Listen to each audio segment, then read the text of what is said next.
Deux hommes malades se partagent une chambre d'hôpital. L'un d'eux disposait du lit situé près de la seule fenêtre de la pièce. L'autre patient ne pouvait malheureusement pas bouger et devait rester allongé à plat sur son lit d'hôpital. L'homme à la fenêtre décrivait tous les jours au patient alité ce qu'il apercevait au dehors. Quel temps magnifique! Le parc de l'autre côté de la rue est splendide. Il y a un lac aussi. Des canards jouent dans l'eau. 3 enfants font flotter leur bateau en plastique dans le lac. Un vieux couple se tient main dans la main et marche sur un sentier tapissé de fleurs de toutes les teintes.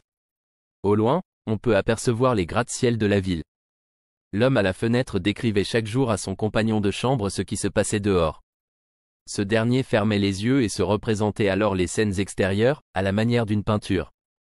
Cela l'aidait beaucoup.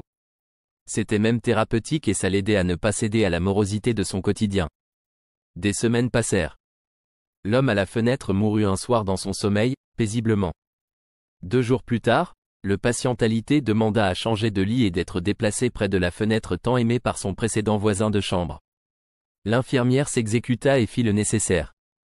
Lentement et péniblement, l'homme se hissa de son lit, pressé d'admirer de lui-même le monde extérieur.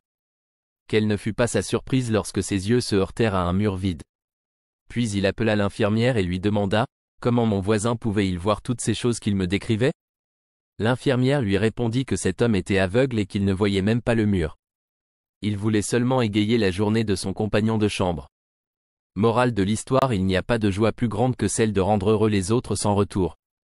Car le bonheur, quand il est partage, est également multiplié.